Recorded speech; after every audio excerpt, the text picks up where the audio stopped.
विषय असा आहे की महाराष्ट्राची निवडणूक सध्या कधी लाडकी बहीण मुद्द्यावरून, कथित भ्रष्टाचाराच्या मुद्द्यांवरून आणि अनेक मुद्द्यांवरती चाललेली असताना अचानक त्यामध्ये हिंदुत्ववादाचं एक राजकारण तयार होतंय का अशी चित्र आहेत। उदाहरणार्थ योगी आदित्यनाथ महाराष्ट्रात येतात आणि ते सांगतात कटेंगे तो बटेंगे, आणि हा संदेश मी छत्रपती शिवरायांच्या जीवनातूनच शिकलेलो आहे, त्यामुळे तुम्ही लक्षात ठेवा बटेंगे तो कटेंगे। त्यानंतर उद्धव ठाकरे जेव्हा म्हणतात की सत्ता आल्यास ते जिल्ह्यामध्ये शिवमंदिर स्थापन करतील, त्याला देवेंद्र फडणवीस प्रत्युत्तर देतात सुरुवात मुंबऱ्यापासून करूयात। आणि ज्यांना मुंबईचा MMRDAचा या सगळ्या परिसराचा इतिहास माहिती आहे त्यांना कल्पना आहे की मुंब्रा हा मुस्लिम बहुल भाग आहे। यापूर्वी सुद्धा तिकडे सामाजिक धार्मिक तेढीची प्रकरणं घडलेली आहेत, तिथे शिवमंदिर उभं करूया असं देवेंद्र फडणवीस उद्धव ठाकरेंना सांगतायत। मनसेला घेऊया आपण। मनसे आता काही महायुतीचा भाग नाही, पण दोस्ती तर चांगली जोरदार चालू आहे त्यांच्यामध्ये, शिवडीमध्ये आणि माहीमध्ये आपण पाहिलं। राज ठाकरेंनी काही ठिकाणी अशी विधानं केली की सध्या मशिदीमधून फतवे निघतायत की महाविकास आघाडीला एक गठ्ठा मतदान करा, आणि जर का ते सत्तेत आले मनसे म्हणजे राज ठाकरे तर या मशिदीवरचे भोंगे ते बंद करतील। हे सगळं जर का पाहिलं आणि त्याच्या जोडीला काही उपकथानकं सुद्धा आहेत, म्हणजे मग MIMचा कोणीतरी नेता छत्रपती संभाजीनगरमध्ये म्हणणार की जे कोणी आम्हाला मशिदीमध्ये येण्यासाठी येतील त्यांना आम्ही काय धडा शिकवू, त्याला मग नारायण राणे किंवा निलेश राणे नितेश राणे म्हणणार आम्ही पाय कलम करून टाकू। तर हे सगळं चित्र एक हिंदुत्ववादाकडे चर्चा नेण्याचा प्रयत्न आहे का? हिंदुत्वाचं राजकारण महाराष्ट्रात चालू आहे का? यामुळे धार्मिक ध्रुवकरण होऊ शकतं का? हे सगळे मुद्दे आपण धुळ्यातल्या या चर्चेसाठी घेतलेले आहेत। आपल्यासोबत मान्यवर आहेत, आपल्यासोबत असतील विश्वंभर चौधरी, निर्भय बनो या त्यांच्या सामाजिक चळवळीमुळे ते ओळखले जातात। स्वतः विश्वंभर चौधरी, असीम सरोदे, निखिल वागळे, नितीन वैद्य ही सगळी मंडळी त्याच्याशी जोडली गेलेली, त्यांच्यातर्फे ते प्रतिनिधी म्हणून आहेत। याशिवाय उदय आहेर आहेत, तेही आपली भूमिका मांडतील। याशिवाय थोड्याच वेळामध्ये कर्णबाळा दुनबळे हे मनसेतर्फे भूमिका मांडण्यासाठी असतील, अजित चव्हाण भाजपतर्फे भूमिका मांडण्यासाठी असतील। या सगळ्यांचं स्वागत। मी पहिल्यांदा विश्वंभर चौधरींपासून सुरुवात करतो, बाकीचे दोन गेस्ट अजून जॉईन व्हायचे आहेत। विश्वंभरजी, चित्र सगळं मी आतापर्यंत तुमच्यापर्यंत मांडलेलं आहे, या दिशेने ही निवडणूक नेली जाते का आणि मग त्याचे परिणाम काय होतील?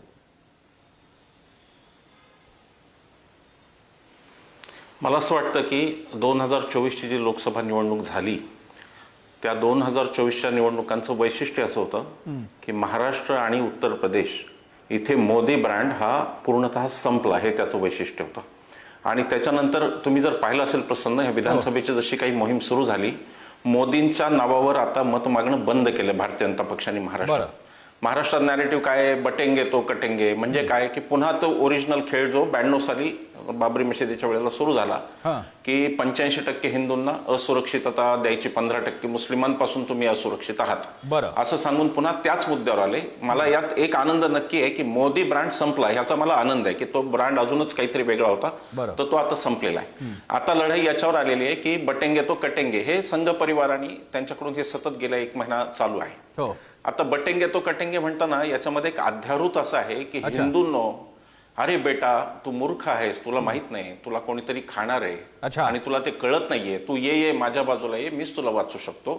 आता हिंदू काही एवढे म्हणजे या प्रकारे हिंदू अशा पद्धतीने काही एवढे पण भोळे राहिलेले नाहीत की यांनी सांगावं तुम्ही खत्रेमध्ये आम्ही तुम्हाला सांभाळून आम्ही तिकडे जाऊ, असं राहिलेलं नाही। हिंदूंना हे राजकारण सगळं स्पष्ट कळतं, अदानीचे व्यवहार कळतात, सगळं काही कळतं। हिंदूंना कळतं की लूट जेव्हा होते देशाची 85% तर आपलीच माणसं असतात ना, हिंदूच असतात ना, असं हे हिंदूंना कळतं। शेतकरी जेव्हा आत्महत्या करतात मरतात तेव्हा लोकसंख्येच्या प्रमाणात 85% शेतकरी आपलेच नाही, हिंदूच येत नाही, हे शेतकऱ्यांनी कळतं।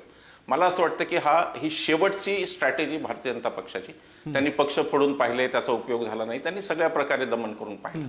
आता 2 स्ट्रॅटेजीत वर्कआउट ते करण्याच्या प्रयत्नात, एक म्हणजे हिंदूंना सांगायचं बटेंगे तो कटेंगे, आणि हिंदूंमधले जे यांच्या विरोधात बोलतात त्यांना अर्बन नक्सल ठरवायचं, त्यांना ठरवायचं की हे देशद्रोही, हे ठरवायचं। आता फक्त एक सूक्ष्म गोष्ट प्रसन्न सांगतो, कमला हॅरिस पडल्या अमेरिकेमध्ये, संघ परिवारातली मंडळी त्याच्यावर आनंद व्यक्त करतायत। आता समजा हे जर इतरांनी केलं असतं की समजा भारतीय वंशाचा माणूस पडल्यावर केला असतं, यांनी त्याला देशद्रोही ठरवला असता, तर यांचं हे सगळं दोघलापण हे सगळं समोर येत चाललंय आणि त्या राजकारणाला विरोधी पक्ष फार सक्षम उत्तर देतोय। काल मी राहुल गांधींबरोबर नागपूरमध्ये एका व्यासपीठावर होतो आणि राहुल गांधींनी काल तिथे जातीय जनगणनेचा बॉम्ब फोडलेला आहे RSSच्या मुख्यालयाच्या शेजारी, आणि त्या राहुल गांधींनी हे स्पष्ट केलं आणि शरद पवारही तेच करतात, उद्धव ठाकरे तेच करतात। राहुल गांधींनी हे आता ह्या विरोधी पक्षांनी महाविकास आघाडीने हे एकंदरीत ओळखलेलं आहे की धार्मिक विद्वेषाच्या राजकारणाला जर काही उत्तर आहे हो. तर ते जातीय एकीकरण सगळ्या जातींचं हे त्याचं उत्तर आहे. आणि म्हणून आज राहुल गांधी जातीय जनगणनेचं बोलतायत. किंवा 85% हिंदू यांना वेगळा काढायचा देशातला आणि महाविकास आघाडीच्या म्हणजे राहुल गांधींसारख्या नेत्यांना 100% भारत एकत्र ठेवायचा, हा या राजकारणातला फरक आहे. इंटरेस्टिंग आहे. मला भाजपचे प्रवक्ते आल्यानंतर त्यांना हे विचारायला आवडेल की खरंच बटेंगे तो कटेंगे याचा संबंध हिंदुत्वाशी कमी आणि ओबीसी जात जनगणनेशी तर नाही, की ओबीसी वेगळा हिंदू वेगळा ओबीसी वेगळा असं करू नये, म्हणजे त्याच्या दृष्टीने ती दिशा नाही ना, तोही प्रश्न विचारायचा आहे. हरकत नाही. मी आधी अजित पवारांच्या राष्ट्रवादीचे उदय आहेर त्यांना पण विचारायचे आणि त्यानंतर मी काँग्रेसकडे हनुमंत पवारांकडे जाईन. उदय आहेरजी, हे सगळं सुरू असताना राष्ट्रवादी काँग्रेस म्हणजे तुमची राष्ट्रवादी काँग्रेस ही आजही स्वतःला सेक्युलर म्हणून घेते, शरद पवारांचा वारसा सांगते. तुम्ही तुमच्या जाहिरातींमध्ये सुद्धा मुस्लिम स्त्रिया वगैरे सगळ्या दिसतात. माझा आपल्याला प्रश्न आहे, हे सगळं जे काही नॅरेटिव्ह चालू आहे त्यामध्ये तुमची भूमिका महायुतीचा घटक पक्ष म्हणून काय आहे?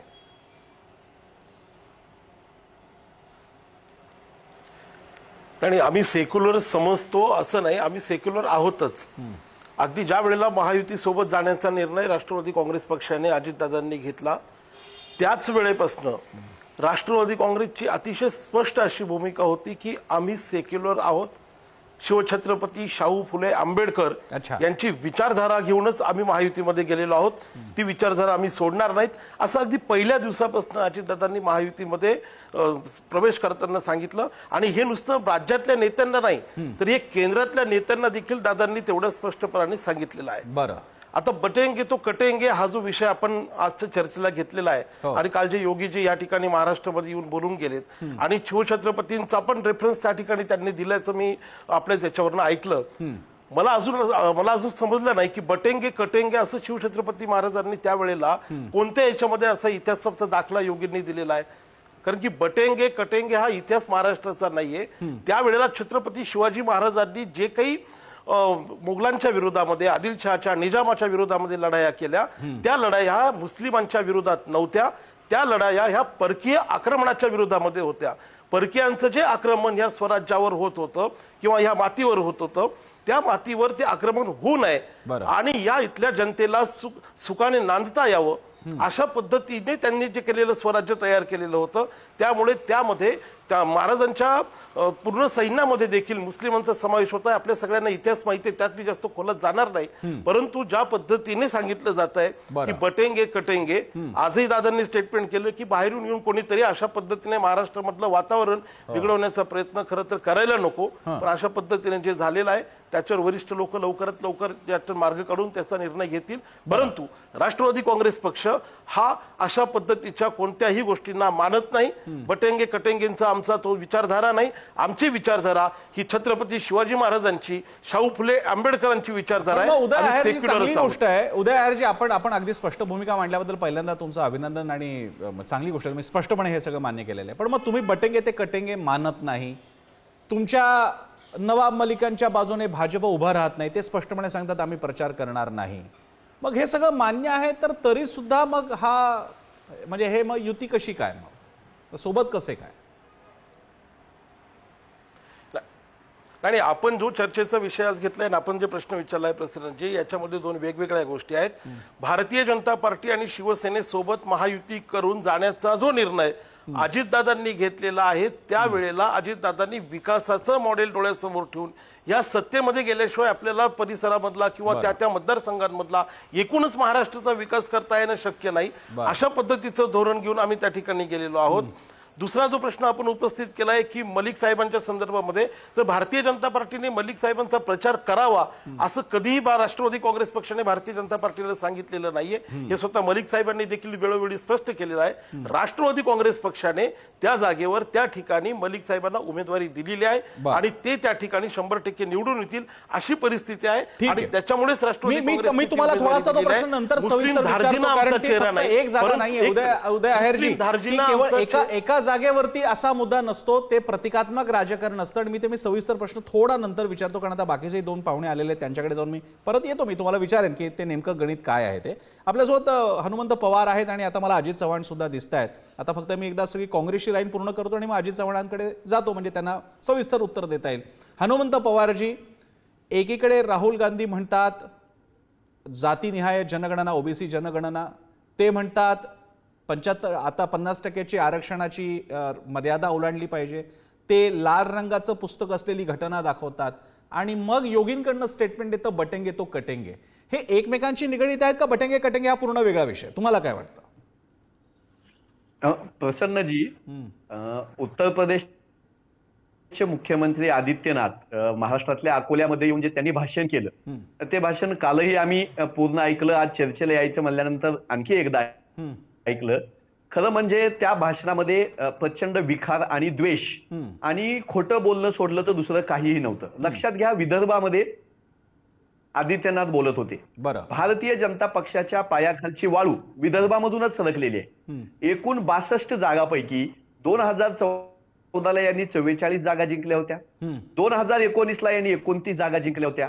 मी तुम्हाला अगदी खात्रीपूर्वक ठामपणे सांगतो की 2024च्या विधानसभेमध्ये विदर्भामध्ये यांना 9 ते 10 जागा कशात तर रडत खडत मिळण्याची शक्यता आहे. हे यांना जाणवलं म्हणून यांनी परत हिंदू मुस्लिम खेळ नव्याने खेळण्याचा जो एक गलिच्छ प्रकार सुरू केलेला आहे, विद्वेषाचं राजकारण, आणि ते करत असताना छत्रपती शिवाजी महाराजांना त्यामध्ये ओढण्याचं जे हीन दर्जाचं राजकारण आहे ते यांनी आता सुरू केलेलं आहे. यांचे बंडखोर भाजपामधले ऐकायला तयार नाहीत. 40 पेक्षा जास्त बंडखोरांवर यांना कारवाई करावी आलेली आहे. विदर्भामध्ये 9 पेक्षा जास्त आमदारांना यांनी तिकीट नाकारलेलं आहे. यांचे विद्यमान 8 ते 9 आमदार यांना निवडून येणार नाहीत असं वाटायला लागलेलं आहे. विदर्भामध्ये काँग्रेसची सुनामी येणार आहे. भारतीय जनता पक्ष इथून उकडून फेकला जाणार आहे. यानं बिचरून जाऊन योगी आदित्यनाथांसारख्या विखारी माणसाला इथं बोलवायचं आणि महाराष्ट्राचं सामाजिक, जातीय, धार्मिक एकोपा हा पार उसवून टाकायचा हा खेळ भारतीय जनता पक्षाने खेळायला सुरुवात अकोल्यामधून त्या सभेतून केलेली आहे. छत्रपती शिवाजी महाराजांच्या मार्गावर आम्ही चालणार आहोत असं 10 वेळा योगी आदित्यनाथ सांगत होते. बटेंगे तो कटेंगेची प्रेरणा शिवाजी महाराजांकडून घेतली असं सांगत होते. छत्रपती शिवाजी महाराजांनी कोणत्याही जाती धर्माचा द्वेष पेरून स्वराज्य उभा केलेलं नव्हतं. रयतेचं राज्य, रयतेच्या बाजूच्या लोकांना सोबत घेऊन रयतेच्या विरोधी लोकांना कापून काढलं होतं. मुस्लिम असलेला अफजल खान कापून काढला होता, ब्राह्मण असलेला कृष्णाजी भास्कर कुलकर्णी कापून काढला होता, चंद्रराव मोरे मराठा होता, नातेवाईक होता, कापून काढला होता. आपल्या जातीचा, आपल्या धर्माचा वाईट असला तरी त्याला पाठीशी घालायचं असलं राजकारण महाराजांनी केलं नाही.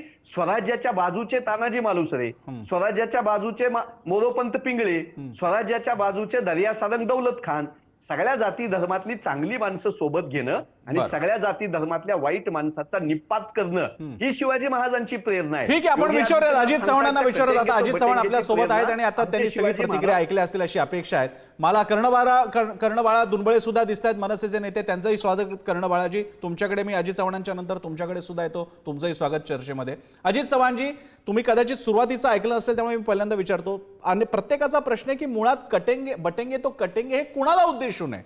कोण वाटले जाणार आहेत आणि ते वाटले गेल्यानंतर कोण कापले जाणार आहेत आणि कुणाकडून कापले जाणार? त्यामुळे ते जरा तुम्ही स्पष्ट केलं तर आपण सगळे एकमेकांची काळजी घेऊयात. अजित चव्हाण, हनुमंत पवार, सगळे विश्वंभर चौधरी सगळे काळजी घेतील एकमेकांची, कारण मग बटेंगे तो कटेंगे. त्यामुळे तुम्ही सांगा कोण कापणार आहे आपल्याला?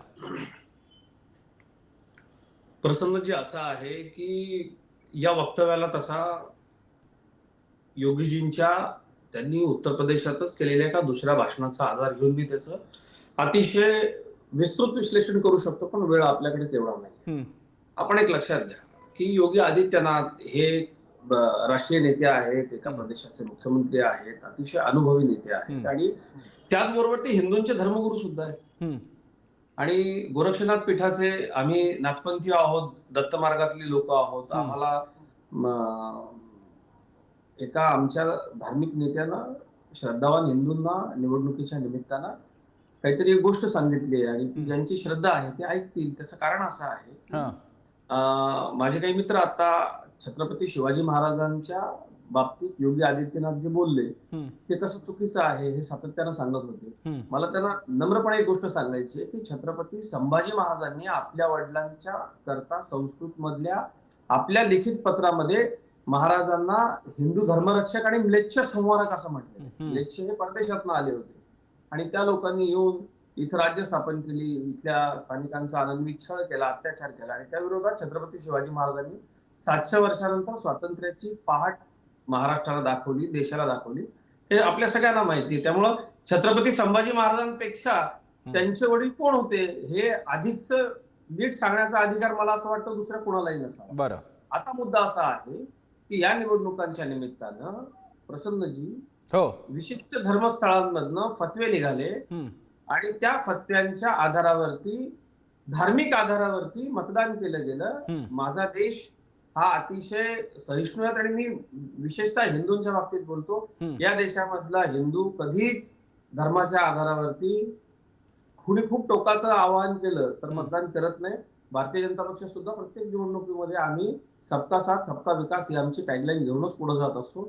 आम्ही हिंदू मुस्लिम सगळ्यांच्यासाठी काम करणारे कार्यकर्ते आहोत. आमच्या योजना जर आपण पाहिल्या तर त्या कुठल्या अशा पण मग सांगा ना अजित चव्हाणजी, मग सांगा तर खरं की समजा आपण सगळे वेगवेगळे झालो, एक तर बटेंगे म्हणजे काय आणि कटेंगे कुणाकडून कटेंगे ते तरी सांगा. ते प्रतिकात्मक आहेत का खरोखरच कोणीतरी रस्त्यावर उतरून कापणारे आपल्याला, ते सुद्धा एकदा सांगितलं तर बरं पडेल. नाही.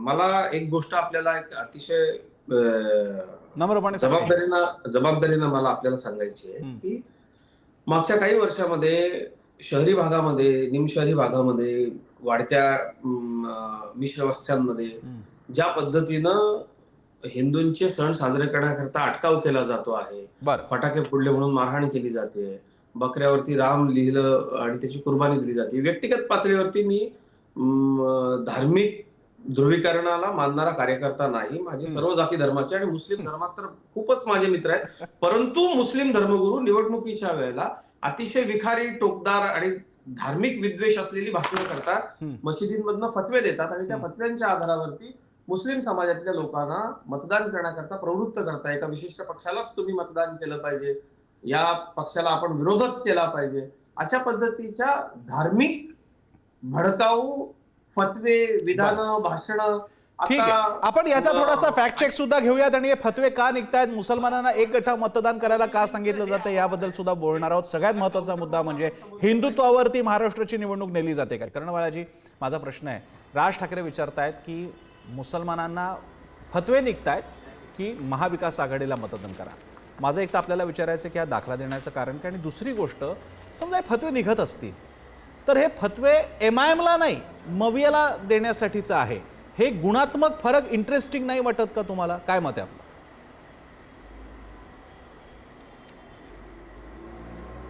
नाही, तुमचा प्रश्न काय पुन्हा रिपीट करा प्रसन्नजी. माझा प्रश्न आहे की बटेंगे तो कटेंगे हा योगी आदित्यनाथ यांचं म्हणणं असेल, नाहीतर राज ठाकरे जेव्हा म्हणतात की मुसलमानांना फतवे काढले जातात मशिदीतून, एक गठ्ठा मतदान करा, हे सगळं कोणत्या दिशेने? हे हिंदुत्वाचं राजकारण आहे का? मुसलमानांना फतवे निघत असले तरी ते MIM साठी नाहीत, मवियासाठी निघतात, हा गुणात्मक फरक नाही का? तर तुम्ही याकडे कसं बघा?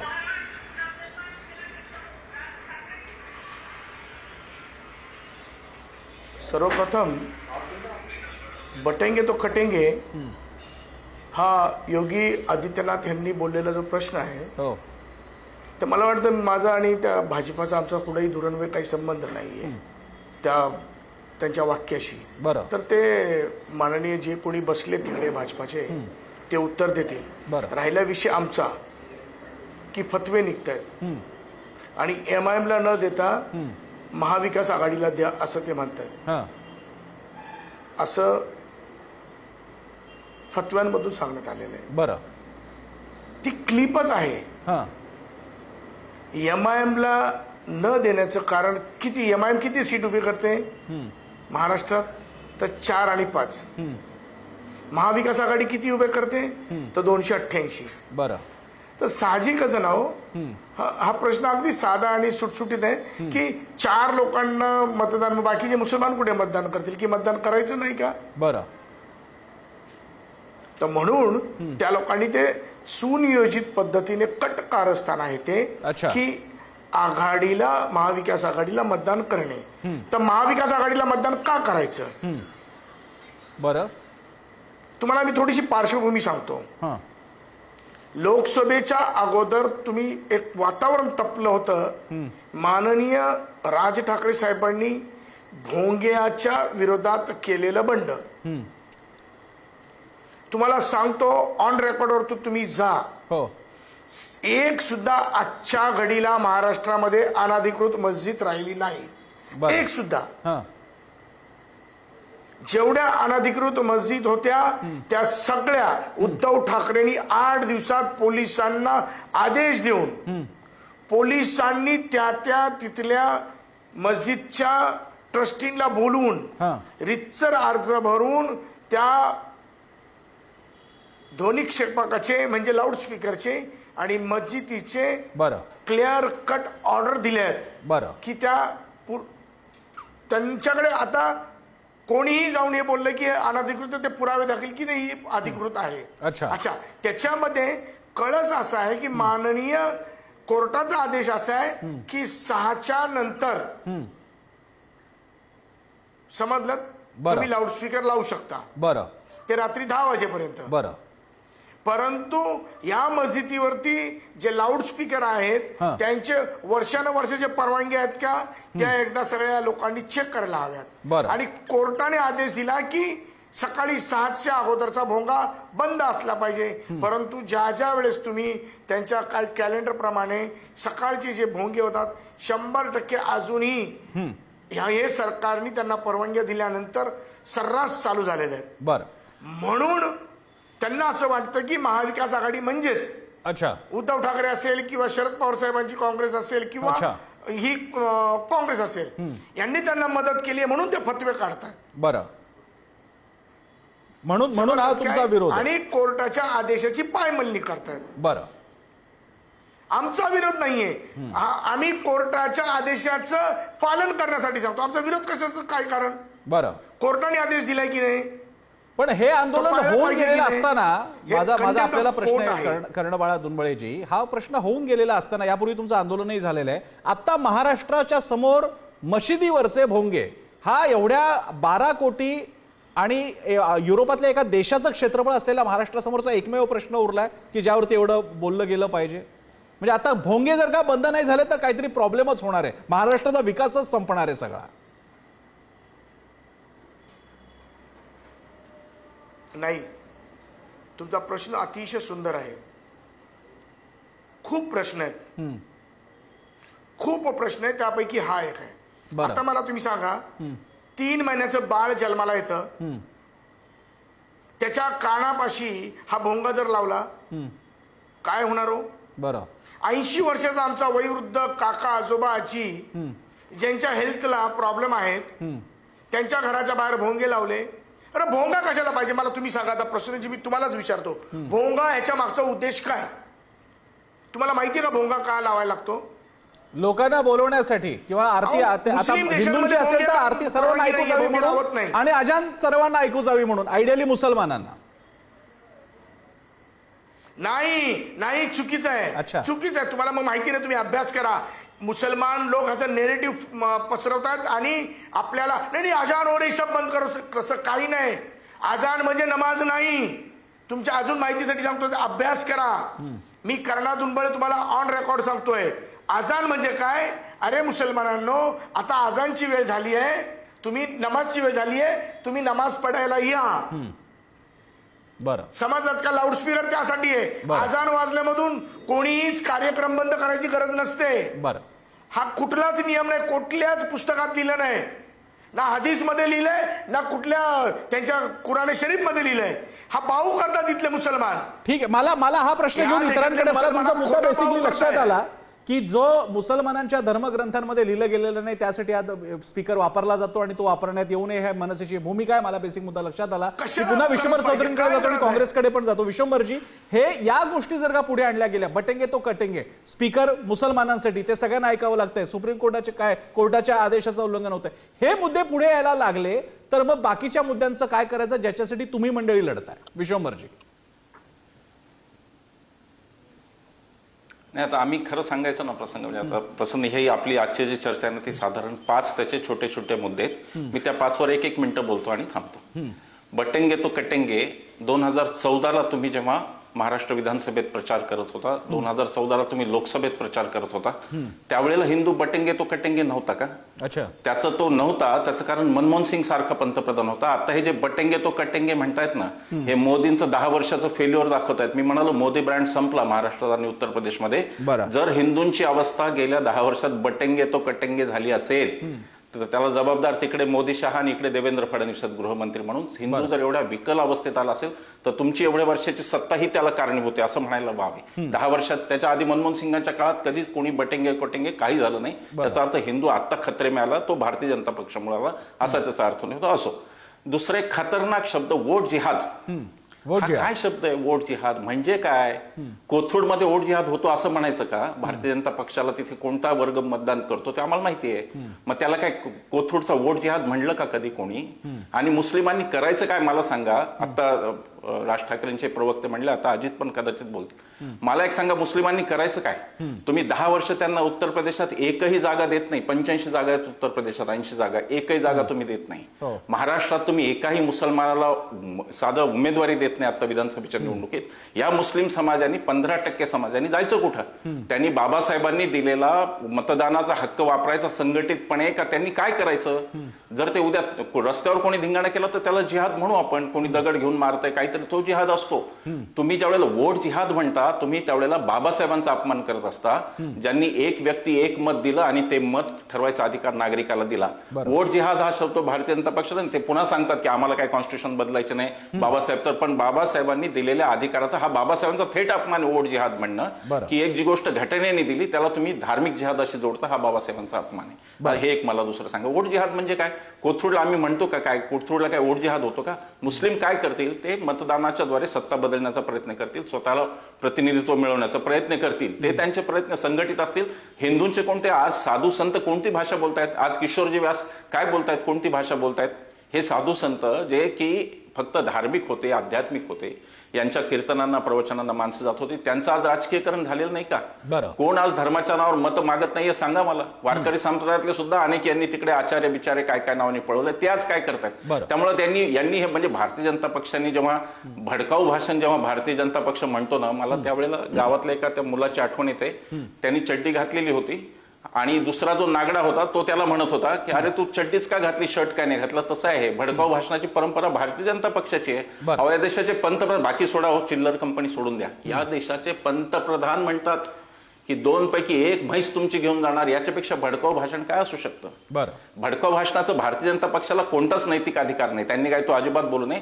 आणि शेवटचा मुद्दा मला भोंग्यांवर पण यायचा आहे. मी राज ठाकरेंना पाठिंबा देईन. त्यांच्या प्रवक्त्यांनी त्यांना जाऊन सांगावं, ते आमचे पण मित्र आहेत, कधीतरी मी पण हा विषय बोलेन त्यांच्याशी.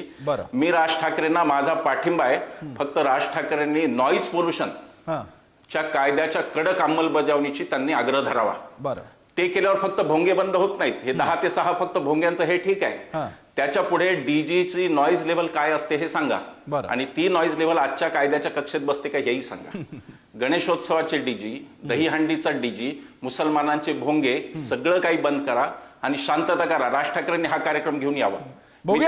विश्वभरची त्याला राज ठाकरे त्यांच्या पुढच्या एखाद्या सभेमध्ये हात घालतात का आपण बघूया. चर्चा आय होप त्यांच्यापर्यंत, आशा आहे मला त्यांच्यापर्यंत पोहोचेल. मी आता पहिल्यांदा अजित चव्हाण, मग हनुमंत पवार आणि मग राष्ट्रवादीच्या प्रवक्त्यांकडे येणार आहे. अजित चव्हाणजी, अतिशय वेगळा मुद्दा मांडला होता विश्वंभर चौधरींनी. एक म्हणजे तुम्ही पण म्हणालात माझे मुसलमान मित्र आहेत वगैरे एवढं सगळं, आणि मला खात्री आहे की भाजपच्या लोकांचे अनेक मित्र, व्यक्तिगत मित्र असतील मुसलमान, मग खरंच तिकीटं दिली जात नाही तुम्ही, आणि मग जर का रिप्रेझेंटेशन मिळत नसेल, प्रतिनिधित्व मिळत नसेल तर ते मुसलमान ठरवतात मग यांच्याकडे जावं, यांच्याकडे नाही तर त्यांच्याकडे जावं. तर मग तो वोट जिहाद कसा? आणि मग पुन्हा माझा तोच प्रश्न आहे की बटेंगे कोण आणि काटणार कोण? नाही प्रसन्नजी, मला एक गोष्ट कळत नाही की संघटित राहा. शाळेतल्या मुलांना सुद्धा आपण शिकवतो की संघटित राहा. एक शिक्षक एक छडी देतात, ती तुटते, बोळी देतात, ती बोळी तुटत नाही. हे शिक्षण आपण शाळेतल्या मुलांना देतो. सन्माननीय विश्वंभर चौधरींनी इथं बाबासाहेबांचं उदाहरण दिलं.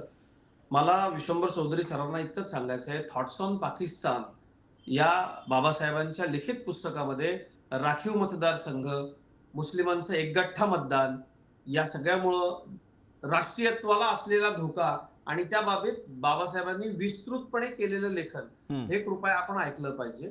दुसरा विषय की एकसंघ होऊन ज्या पद्धतीनं मतदान होतंय आणि ते धार्मिक आधारावरती होतं आहे, ही चिंतेची बाब आहे.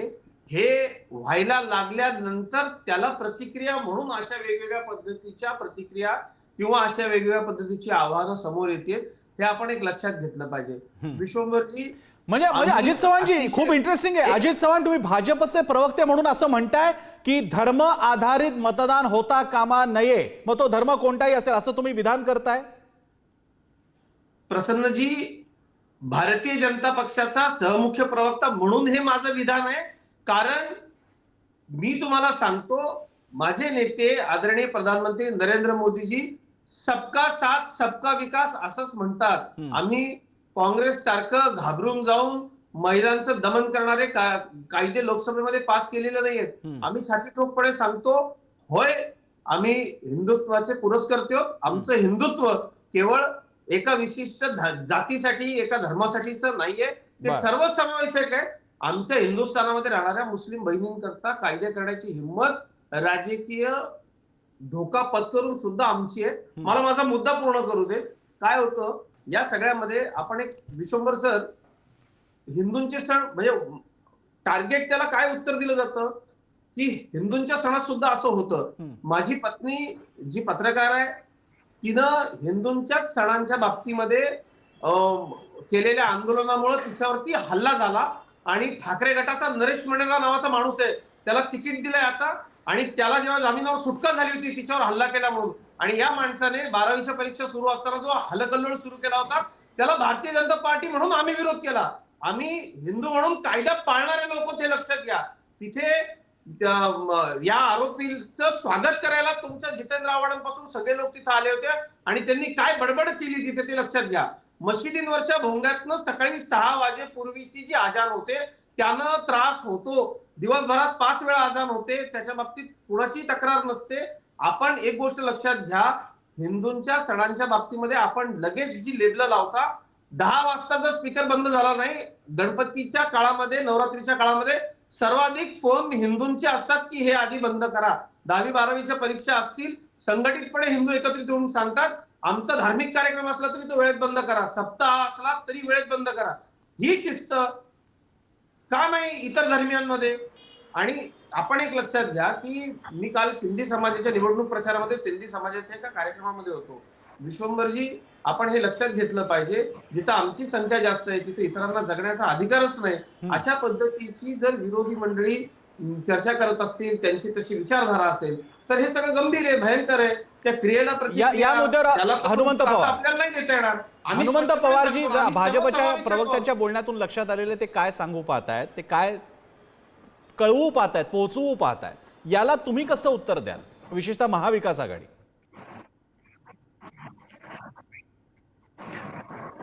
प्रसन्नजी, 10 वर्षामध्ये केंद्रामध्ये सत्ता उपभोगल्यानंतर आणि आता राज्यामध्ये इतकी वर्ष सत्ता उपभोगल्यानंतर ज्या मूलभूत प्रश्नावर भारतीय जनता पक्षानं आम्ही उत्तर देऊ असं जनतेला आश्वासन दिलं होतं, त्यातल्या 5 मुख्य मुद्द्यांवर, त्यातला पहिला बेरोजगारीचा, दुसरा महागाईचा आहे, तिसरा स्त्रियांच्या सुरक्षेचा आहे, चौथा सामाजिक न्यायाचा आहे आणि 5वा शिक्षण आणि आरोग्याशी संबंधित मुद्दे होते.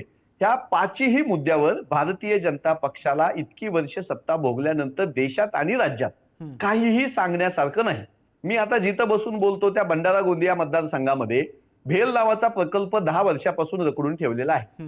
तुम्ही नागपूरमध्ये महिलांच्या गायब होण्याचं आणि महिलांच्या असुरक्षिततेच्या प्रमाणाची जर आकडेवारी गृह विभागाकडून घेतली तर देवेंद्रजी फडणवीस यांच्या नेतृत्वावरच प्रश्नचिन्ह उपस्थित राहील. माझ्या मराठवाड्यामध्ये तुम्ही आलात तर पंतप्रधान पीक विमा नावाखाली आणि शेतकऱ्यांना नुकसान भरपाईच्या नावाखाली सुप्रीम कोर्टाचे दरवाजे आम्हाला ठोठवावे लागलेले आहेत. तुम्ही पुण्यामध्ये आल्यानंतर ड्रग्ज व्यापार करणाऱ्या त्या ललित पाटीलला पोलिसांच्याच आणि सरकारच्याच आशीर्वादाने व्हीआयपी ट्रीटमेंट मिळत होती हे आपण पाहिलं. पुण्यामध्ये, मुंबईमध्ये आपण बघतो की कुठल्याही बेरोजगारीच्या मुद्द्यावर या सरकारला भाषणामध्ये सांगण्यासारखं काहीही नाही. मग आता उरतं काय? तर मग आता हिंदू मुस्लिम, मग कटेंगे तो बटेंगे, मग भोंगे आले आणि मग आमचे त्यांचे, आमचे विरोधक आणि त्यांचे. तर जनतेच्या मूलभूत प्रश्नावर बोलण्यासारखं नसलेली मंडळी ही त्यांच्या सर्वोच्च नेत्यापासून त्यांच्या कार्यकर्त्यांपर्यंत सगळीकडे आता प्रचाराला लागलेली आहे. बरं, मी आहेरान यांच्याकडे जातो आणि त्यानंतर मला माहिती आहे कर्णबाळा दुनबळेंना सुद्धा काहीतरी म्हणायचं होतं. मी येतो तुमच्याकडे. उदय आहेर यांना माझा प्रश्न आहे. उदय आहेरची सगळी चर्चा तुम्ही ऐकताय, मग जर का समजा हे काय, आता अजित चव्हाण पण म्हणत होते आम्हाला कसा त्या भोंग्यांचा कसा त्रास होतो, कटेंगे तो बटेंगेच्या मागे आमची खरी भूमिका काय, सगळ्यांनी एकत्र राहायला पाहिजे, तर ही भाषा तुम्हाला महायुतीचा घटक पक्ष म्हणून तुम्हाला सुद्धा मान्य आहे?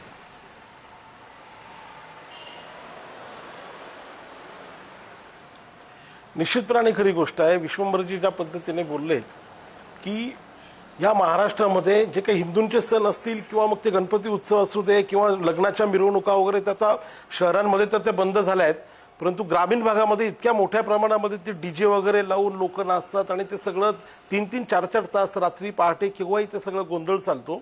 या सगळ्या गोष्टी बंद झाल्या पाहिजेत आणि त्याच्यात राजसाहेब ठाकरेंनी पुढाकार घ्यायला हवा. हे जे काही विश्वंभर चौधरी साहेब बोलले ते अतिशय खरी गोष्ट आहे. राजसाहेबांपेक्षा दुसरं कोणीही चांगलं या बाबतीमध्ये करू शकत नाही. त्यांनीच ते केलं पाहिजे आणि ते लवकरात लवकर केलं पाहिजे. नुसतं मशिदीवरचा भोंगा काढणं हा एवढा एक अजेंडा त्यांचा असू नये अशी माझी देखील साहेबांना विनंती आहे. दुसरं सगळ्यात महत्त्वाची गोष्ट जी ही आहे की ह्या सगळ्या बटेंगे कटेंगे ह्या ज्या गोष्टी आहेत ह्या भाषणामध्ये बोलण्यासाठी ठीक वाटतात. या महाराष्ट्राच्या विधानसभेची ही निवडणूक आहे आणि या महाराष्ट्राला छत्रपती शिवाजी महाराजांचा इतिहास आहे. इथे अशा पद्धतीने बटेंगे कटेंगे कधी झालेलं नाही, होणार नाही. आणि तेवढं सरकार जे आहे ह्या महाराष्ट्राचं सरकार तरी तेवढ्या याला सक्षम आहे. अशा पद्धतीचं कोणत्याही प्रकारचं चुकीचं काम या महाराष्ट्रामध्ये होणार नाही. आणि त्याच्यामुळे जसं अजित जे बोलले की एकत्र राहणं हा त्याच्यामध्ये एक मूळ उद्देश आहे. जसा तो हिंदूंसाठी एकत्र राहणं उद्देश आहे तसाच तो मुस्लिमांसाठी देखील ते एकत्र राहत असतील.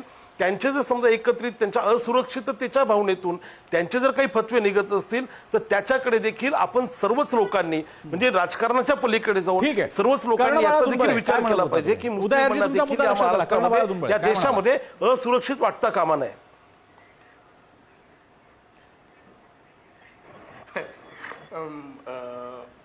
प्रसन्नजी, काय खरंच तुम्ही असे प्रश्न विचारताना की या आमच्या अजित पवार राष्ट्रवादीच्या प्रवक्त्याची तुम्ही किती प्रॉब्लेम करून टाकला बघा. विषय असा आहे की त्यांना आता समोर ताट आहे, खाता येत नाही आणि बोलता येत नाही अशी परिस्थिती झाली आहे. विषय असा आहे की भाजपा जी आघाडी आहे महाविकास आघाडी त्याच्यामध्ये ते मित्र पक्ष आहेत आणि त्यांची गोची झाली आहे. हो म्हणावं तर त्रास आहे, नाही म्हणावं तरी त्रास आहे. त्यांची खूप मोठी गोची झाली आहे. ठीक आहे, तो त्यांचा विषय त्या महाविकास आघाडीवाल्यांचा. मला आता फक्त विश्वंभर चौधरीजींचे आभार मानायचे. धन्यवाद विश्वंभरजी, आपण खूप ज्ञानी आहात. आपला खूप आदर आहे आम्हाला आणि आपल्या आदराचा पूर्ण शब्दांचा पूर्ण आदर करत मला एकच म्हणायचं आहे की आपल्याला नीट बोलता येतं, स्वच्छ बोलता येतं, चांगलं बोलता येतं, म्हणजे सगळं खरं आहे असं नसतं ते. हो की नाही? विषय कोणता गोड गोड भाषेमध्ये मुद्दा सांगा ना पटकन, विशेषणांमध्ये वेळ नका घालू, थेट मुद्दा सांगा पटकन प्लीज. मुद्दा सांगतो ना साहेब. विषय असा आहे, माझा साधा प्रश्न होता की जर कुठेही कोणत्याही धर्मग्रंथामध्ये लाऊडस्पीकर किंवा अजानच्या मध्ये लाऊडस्पीकर हा विषय नाहीये, कशाला लाऊडस्पीकर तुम्ही अट्टहास करताय? कशाला, काय गरज आहे? आणि माननीय राज ठाकरे साहेबांनी ते सरळ सरळ सांगितलंय, माझ्या हातात सत्ता द्या, हे लाऊडस्पीकरच गायब होऊन जातील. याच्यापेक्षा मोठं अजून काय पाहिजे? इतकं स्पष्ट माझ्या नाही. कर्णबाळा दुर्मिळेजी, आता ठीक आहे, तुम्ही सुद्धा राजकीय बोलायला लागलात, मला आता संपवायचंय म्हणून मी चर्चा संपवायची. तुम्ही सुद्धा राजकीय बोलतायत. राज ठाकरे असं नाही म्हणाले की स्पीकर काढेन, ते म्हणाले मशिदीवरचे स्पीकर काढेन. तुम्ही पण आता पॉलिटिकल खेळताय, पण हरकत नाही. ही अडचण होणे यालाच राजकारण म्हणतात आणि हे राजकारण ज्याचं त्याचं चालू असतं. खरे मुद्दे राहतात बाजूला आणि मग कुठेतरी टांगलेले भोंगे काढायचे असतात आणि कोणीतरी बटेंगे आणि म्हणून मग कटेंगे चालू असतं आणि म्हणून मग एकता हवी असते. कोणीतरी कोणाच्या विरोधात उभं होत असतं. पण याच पातळीला गेलं पाहिजे का? कितीतरी महत्त्वाचे प्रश्न जे महाराष्ट्राने समोर सध्या पाहिलेले आहेत आणि समोर आहेत, त्याच्या दृष्टीने खरं तर विचारमंथन व्हावं आणि कोणते मुद्दे चुकीचे आहेत, जे मुद्दे प्राधान्यक्रम ठरू नये, हे लक्षात आणून देण्यासाठी अशा चर्चांचा उपयोग असतो. म्हणूनच ही चर्चा धुरळा. यासाठी वेळ दिला सगळ्यांचे मी आभार मानतो. आपल्या सगळ्यांचे आभार वेळ दिल्यासाठी. इथेच थांबूयात. पाहत राहा पुढारी न्यूज.